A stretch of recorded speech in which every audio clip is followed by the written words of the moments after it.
하나님 아버지의 말씀 같이 읽고 말씀 나눕니다. 말씀은 시편 30편의 말씀입니다.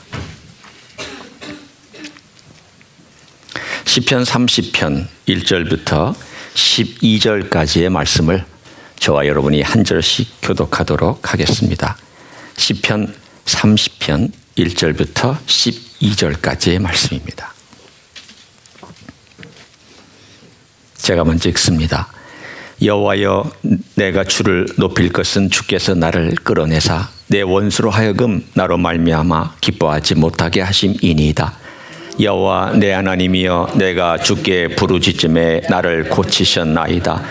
여호와여, 주께서 내 영혼을 수월에서 끌어내어 나를 살리사 무덤으로 내려가지 아니하게 하셨나이다. 주의 성도들아, 여호와를 찬송하며 그의 거룩함을 기억하며 감사하라. 그의 노염은 잠깐이요 그의 은총은 평생이로다. 저녁에는 울음이 깃들일지라도 아침에는 기쁨이 오리로다. 내가 영통할 때 말하기를 영원히 흔들리지 아니하리라 하였도다. 여호와여, 주의 은혜로 나를 산같이 굳게 세우셨더니 주의 얼굴을 가리심에 내가 근심하였나이다. 여호와여, 내가 주께 부르짖고 여호와께 간구하기를 내가 무덤에 내려갈 때에 나의 피가 무슨 유익이 있으리요? 진토가 어떻게 주를 찬송하며 주의 진리를 선포하리이까? 여호와여, 들으시고 내게 은혜를 베푸소서. 여호와여, 나를 돕는 자가 되소서 하였나이다. 주께서 나의 슬픔이 변하여 내게 춤이 되게 하시며 나의 베옷을 벗기고 기쁨으로 띠띠우셨나이다. 이는 잠잠하지 아니하고 내 영광으로 주를 찬송하게 하심이니 여호와 나의 하나님이여, 내가 주께 영원히 감사하리이다. 아멘. 주후 300년이 되었을 때에 로마 제국의 그리스도인의 숫자가 로마 전 인구의 10% 정도 되었습니다. 학자들마다 로마 제국의 전체 인구가 몇 명이냐에 대해서는 다르지만 보수적으로 5천만 명, 많게는 1억 명까지 추정을 합니다. 그러니까 좀 우리가 그 중간치를 잡으면 한 7천만 명, 6천만 명에서 7천만 명 정도가 로마 제국 전체의 인구 숫자였습니다. 지금에 비하면 적은 숫자지만 그 당시의 인구로는 굉장한 숫자입니다. 그러니까 이탈리아만 얘기하는 것이 아니라 이탈리아를 포함한 지금의 불란서 또는 그리스, 심지어는 이스라엘 땅, 북아프리카 땅, 이 지중해가 자기들의 내해라고 그랬으니까 그 전체를 포함한 인구 숫자를 말합니다. 300년 동안 10%라는 숫자는 굉장합니다. 대단한 성장을 이루었습니다. 핍박 가운데 이뤄낸 성장입니다. 그런데 그때의 콘스탄티누스 대제가 기독교를 로마 제국의 종교로 공인한 다음에 360년이 되었을 때, 60년밖에 흐르지 않았지만 기독교인의 숫자가 50%가 되었습니다. 그러면 여러분은 할렐루야 그렇게 하실 수 있죠. 그런데 요즘 밝혀진 것은 할렐루야가 아닙니다. 죄송하게 할렐루야가 아니라 그 반대입니다. 과거에는 원수가 로마 제국이었는데 원수가 바뀌었습니다. 그 원수는 세속화된 교회가 기독교의 원수가 됐습니다. 과거에는 핍박이 원수였는데 이제는 특혜가 원수가 되었습니다. 교회는 땅을 소유하고 재산을 소유하고 높은 위치에 올라가고 정치적인 영향력을 행사하고 정치 지도자들과 결탁해서 자기들의 특권을 마음껏 누렸습니다. 그렇게 1000년 동안 중세의 암흑이 시작되었습니다. 그런 암흑기를 견뎌내기 위해서 많은 수도원 운동이 있었습니다. 제가 그 수도원 운동들을 다 일일이 열거할 필요는 없고요. 그러나 나름 이 타락한 기독교를 그래도 세워보겠다고, 그래도 정신 차려보자고 한 수도원 운동이 있었기 때문에 그래도 기독교가 명맥을 유지했습니다. 그리고는 종교개혁이 일어났죠.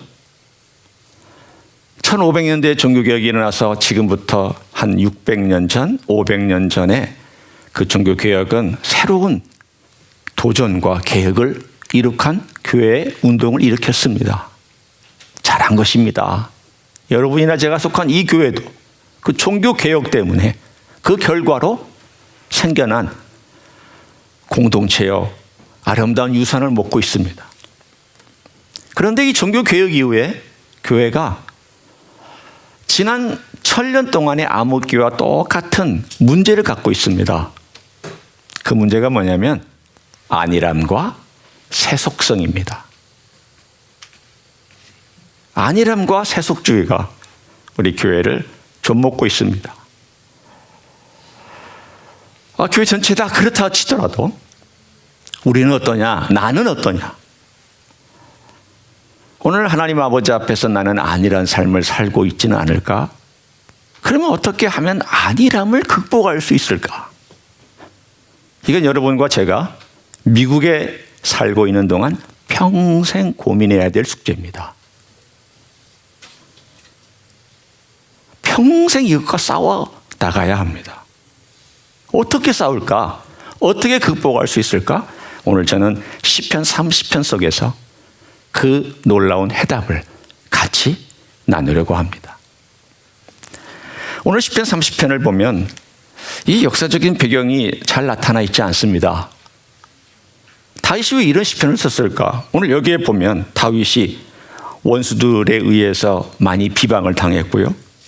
거의 죽음까지 이르는 병에 걸렸고 여러 가지 환난 속에서 그가 신음하였던 것을 알 수가 있습니다. 그런데 역사적인 배경은 어떤 것이냐면 사무엘하 24장에 있는 한 사건과 연결되어 있습니다. 다윗이 주변 나라들을 다 평정했습니다. 모든 원수들이 굴복했습니다. 하나님의 은혜로 그는 높은 위치에 올라갔고 열방의 모든 나라들이 다윗의 이름을 듣게 되었습니다. 그러니 성공한 것이죠. 다윗 그러면 와, 싸움 잘하고 정치 잘하고 재주 많고 또 하나님의 은총을 입었고 사람들이 다 박수갈채를 치고 심지어는 원수들도 그 앞에서는 꼼짝을 하지 못했습니다. 그때 다윗의 마음 가운데 한 생각이 끌어올라왔습니다. 인구를 기수하자. 이스라엘 전체의 지파 중에 인구가 몇 명인지를 따져보자. 그러면서 그 명령을 내렸습니다. 인구조사해라. 요압이 말렸지만 결국 다윗이 고집을 피워서 인구를 조사했습니다. 그랬더니 하나님께서 진노하셨습니다. 왜 진노하셨느냐? 이스라엘 민족이 역사를 통해서 우리가 쭉 볼 때에 이스라엘 민족에게 딱 한 번 하나님께서 인구조사를 명령하신 때가 있었습니다. 그때는 모세 때였습니다.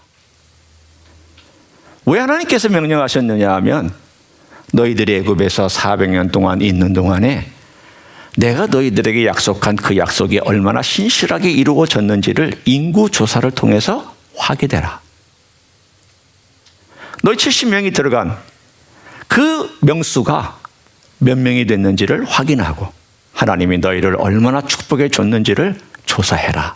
그래서 모세 때 2번 조사를 했습니다. 한 번은 40년 시작되기 전 초기에, 그리고 또 한 번은 40년이 끝나고 나서 말기에 그 인구를 조사했습니다. 그리고는 하나님께서 그거에 관련해서는 아무런 명령을 내리시지 않았습니다. 그런데 다윗이 그것을 한 것입니다. 이게 무슨 의미가 있느냐 하면 다윗이 하나님의 위치에 올라갔다는 뜻입니다. 그 마음속에 동기가 있었습니다. 내가 얼마나 위대한지를 보여주고 싶었습니다. 내 군대가 얼마나 힘이 강력한지를 보여주고 싶었습니다. 그 군대의 숫자가 80만 명이었습니다. 거의 100만에 가까운 군대를 갖게 되었다는 것은 하나님의 놀라운 축복을 가졌다는 뜻이기도 합니다. 굳이 헤아리지 않아도 하나님이 축복해 주신 거고 하나님께서 놀랍게 강력하게 만들어 주신 것입니다. 숫자를 헤아리지 않아도 됐습니다. 그런데도 과시하고 싶었습니다. 자랑하고 싶었습니다. 겉으로는 이렇게 얘기했겠죠. 하나님이 얼마나 축복해 주셨는지를 한번 확인해 보고 싶다. 속의 마음은요, 깊은 속의 동기는 자랑하고 싶고 내가 얼마나 위대한지, 내가 얼마나 특출한지, 내가 얼마나 왕으로서 성공했는지를 드러내고 싶은 욕망 때문에 그 일을 했습니다. 하나님 진노하셨습니다.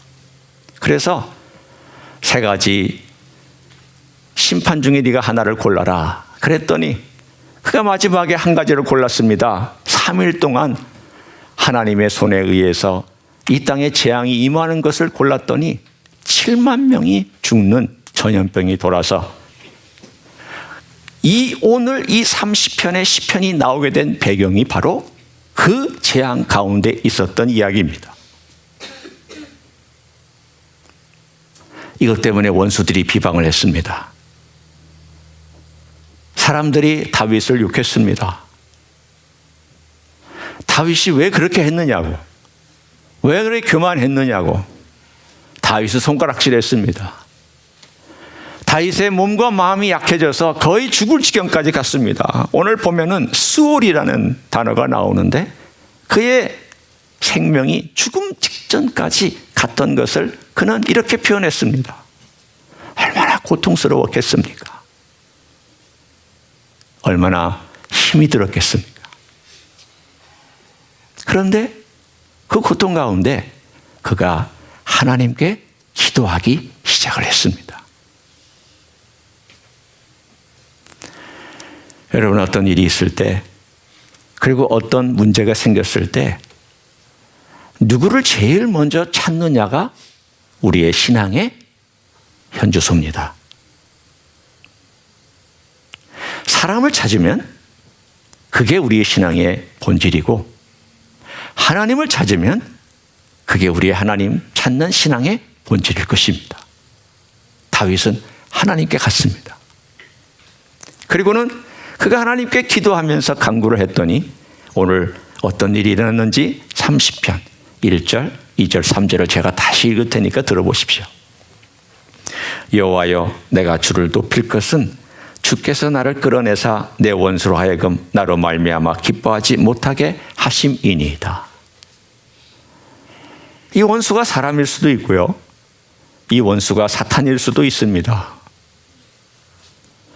성경에 보면은 사탄이 다윗의 마음을 부추겼다고 나옵니다. 사탄은 우리 인간의 마음을 제일 잘 알기 때문에 내가 언제 부추기면은 제가 나의 노략거리가 되는지를 잘 압니다. 다윗의 마음, 사탄의 노략거리로 전락했던 것을, 그래서 사람들의 비방도 되었고 사탄도 아마도 비방했을 것입니다. 그런데 오늘 여기에 원수들로 나로 말미암아 기뻐하지 못하게 하셨다라고 고백합니다. 그리고는 2절에 여호와 내 하나님이여, 내가 주께 부르짖음에 나를 고치셨나이다. 하나님이 고쳐주셨습니다. 3절에 여호와여, 주께서 내 영혼을 수월에서 끌어내어 나를 살리사 무덤으로 내려가지 아니하게 하셨나이다. 죽음에서 그를 살려주셨습니다. 그리고 나서 오늘 8절부터 12절도 또 반복되는 말씀이 나옵니다. 그러니까 오늘 이 본문을 쭉 읽으면은요, 자꾸 같은 내용들이 반복되어 나오는 듯한 인상을 받는데, 그것은 다윗이 이야기를 했다, 저 이야기를 했다 하는 것을 기도로 나타내었기 때문입니다. 한번 들어보십시오. 똑같은 얘기가 어떻게 나오는지. 8절 여호와여 내가 주께 부르짖고 여호와께 간구하기를 내가 무덤에 내려갈 때에 나의 피가 무슨 유익이 있으리요 진토가 어떻게 주를 찬송하며 주의 진리를 선포하리이까. 하나님, 제가 죽으면 어떻게 되겠습니까? 원수들은 계속 비방할 것이고 제가 주님의 말씀과 주님의 진리를 선포할 기회도 없을 텐데 주님의 은혜가 어떤 것인지를 제가 얘기할 기회가 없을 것입니다. 주님, 저를 용서해 주십시오. 제가 잘못한 거 압니다. 제가 미련한 거 압니다. 교만했습니다. 그 교만한 가운데 주님께서 저를 용서해 주셔서 그 은혜가 얼마나 큰지를 제가 자랑할 수 있게 해 주십시오.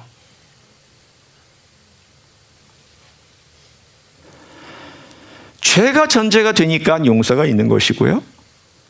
용서가 전제가 되니까 하나님의 은혜가 있는 것이고 하나님의 은혜가 전제가 되니까 하나님과의 우정이 있는 것입니다.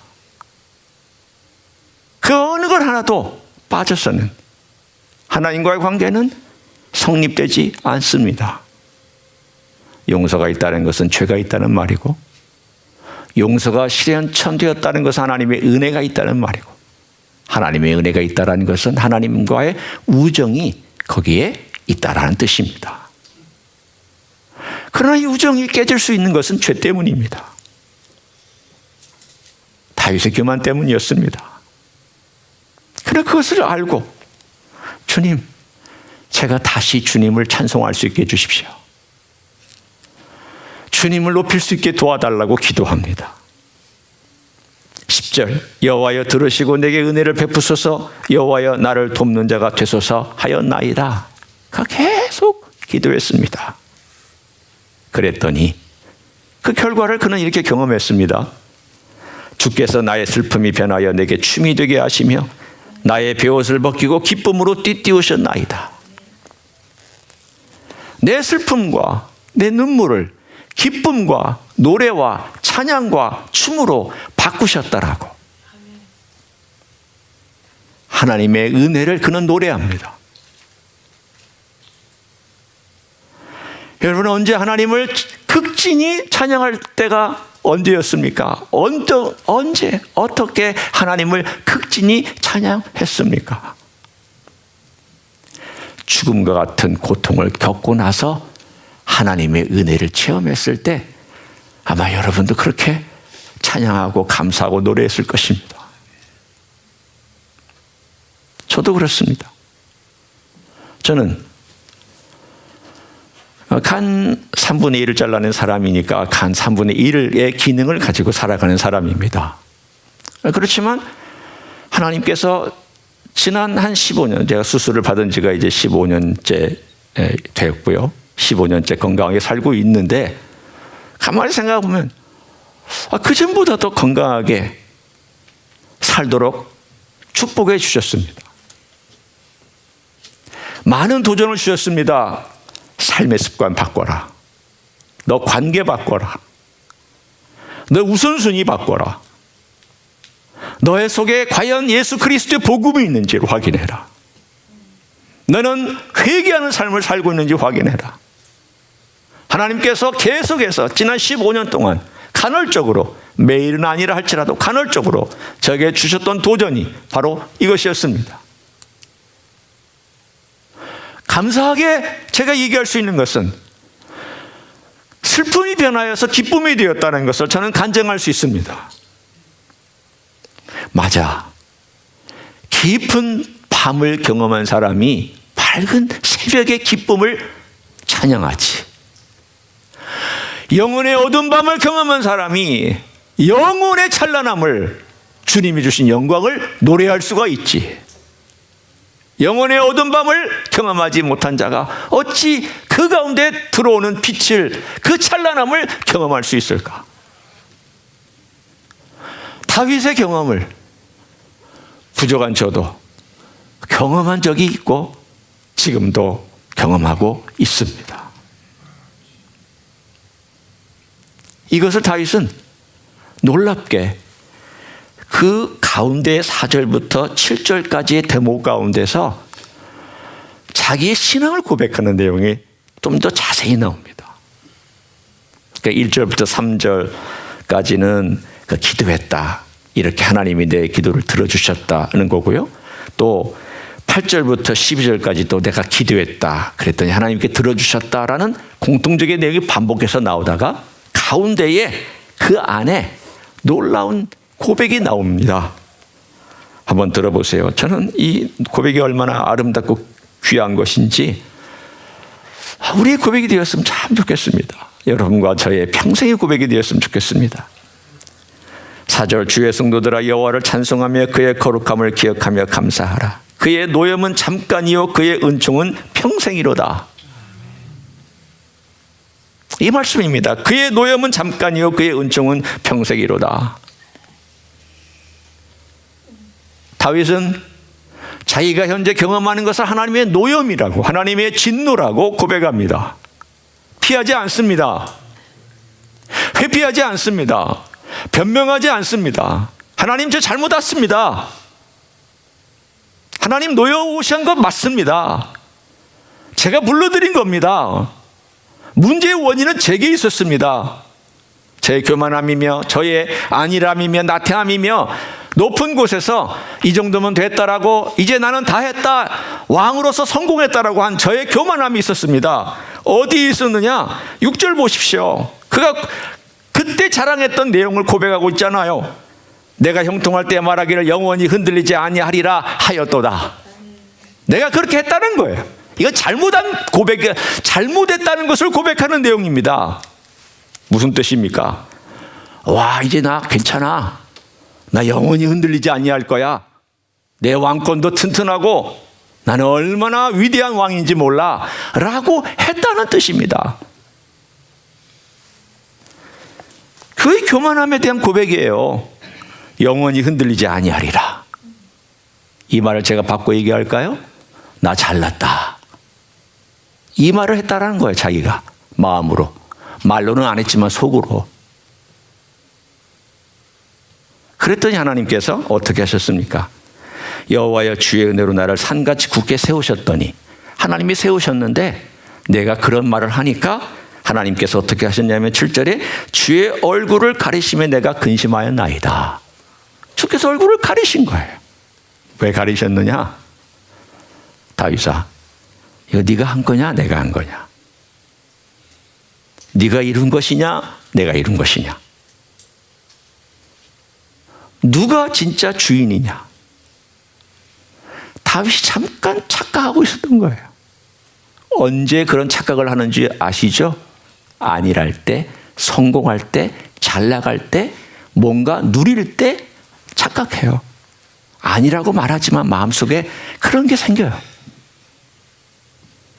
그래서 하나님께서 다윗에게 노염하신 것은 노여움 자체의 목적이 있는 것이 아닙니다. 어디에 목적이 있을까요? 은총의 목적이 있고 그 은총을 경험하면서 하나님을 경험하게 만드는 데 목적이 있습니다. 그래서 다윗이 그렇게 깨달은 거예요. 아, 하나님의 노염은 잠깐이구나. 나를 깨닫게 해주시기 위한 노염이구나. 그리고 나는 이 노염 가운데 하나님께 엎드리고 고백하고 하나님의 은총을 경험하게 만들어 주시기 위해서 이런 노염도 나에게 하시는 것이구나. 우리의 안일함을 깨트릴 수 있는 두 가지 방법이 있습니다.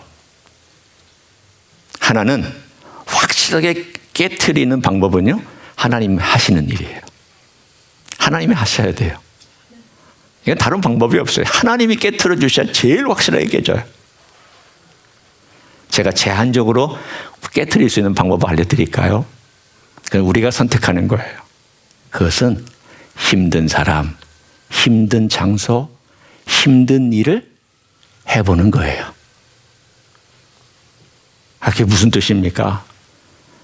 여러분, 예를 들어서 어제 우리가 홈리스 사역을 한다고 다운타운에 나갔잖아요.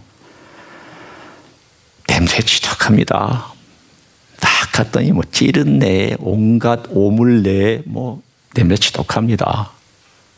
그리고 거기에 오가는 사람들, 여러분 잘 아시잖아요. 홈리스.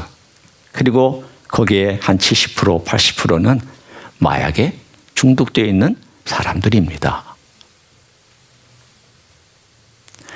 그 자리에 가면 여러 가지 생각이 있습니다. 하나님, 같은 인간인데 왜 이렇게 삽니까?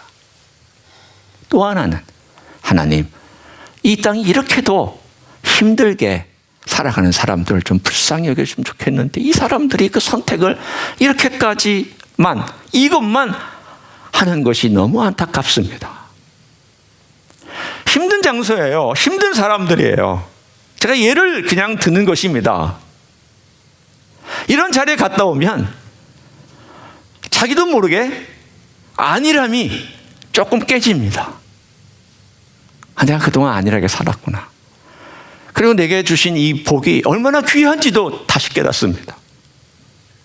선교지를 갔다 오면 그 선교지 속에서 그 선교하는 현장에서 힘든 사람, 힘든 환경, 힘든 일을 하는 선교사님들이나 혹은 선교 현장을 보면서 우리 안일함이 잠깐 깨집니다. 그걸 도전받습니다. 여러분, 봉사나 섬김이나 헌신이나 내가 좋아해서 하는 것만은 나를 깨트리지 못합니다. 힘든 일, 힘든 사람, 힘든 영역, 힘든 그곳에서 하기 싫지만 주님께서 하라고 하신 것을 할 때 상처받을 준비를 하고 그 일을 할 때 우리의 안일함이 깨집니다. 그 두 가지 외에는 안일함을 깨트리는 방법이 별로 없습니다. 사랑하는 성도 여러분, 이 안일함이 깨지지 아니하면 우리는 영적인 깊이 있는 변화를 추구하기가 어렵습니다. 늘 똑같이 살아갈 것입니다. 편하게, 내 인생 마지막에 그냥 편하게, 안일하게, 별 큰 문제 없이, 탈 없이 이렇게 잘 마감하면 좋겠다. 그리고 끝날 수 있습니다. 저나 여러분은 그렇게 살지 않았으면 좋겠습니다. 그것이 우리 인생의 목표가 되지 않았으면 좋겠습니다. 우리 주님께서 우리를 깨뜨리실 때에는 바짝 엎드려서 주여 도와주십시오. 제가 인생이 이렇습니다. 이 정도밖에는 안 되지만 주님의 은혜 외에는 제가 회복될 길이 없고 주님의 용서 외에는 제가 용서받을 길이 없고 주님께서 도와주시지 아니하면 제가 일어설 수가 없나이다. 저를 끌어올려 주십시오. 그럼 제가 주를 높이겠나이다. 여러분, 여기 재미있는 말을 썼어요. 내가 주를 높일 것은 주께서 나를 끌어내사. 그래서 끌어내사라는 것은요, 끌어올렸다는 거예요. 나를 올려주셨더니 내가 주님을 올려드립니다. 그 뜻이에요. 주님 은혜로 나를 올려주시면, 수렁에서 끌어올려주시면 내가 주님을 올려드리겠습니다. 이거는 주님과의 깊은 관계 속에서 나올 수 있는 호소입니다.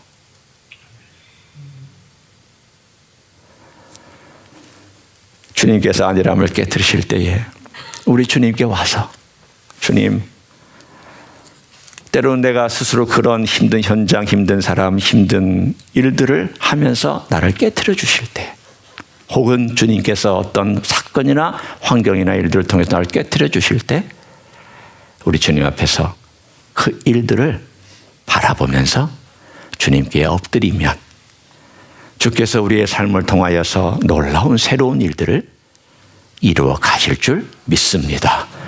30편을 보십시오. 그가 얼마나 찬양하는지, 얼마나 감사하는지, 얼마나 놀랍게, 와, 주의 노염은 잠깐이구나. 그런데 주의 은혜는 평생이구나. 저는 이 고백이 저와 여러분의 고백이 되기를 우리 주 예수 그리스도의 이름으로 간절히 축원합니다. 기도하시겠습니다.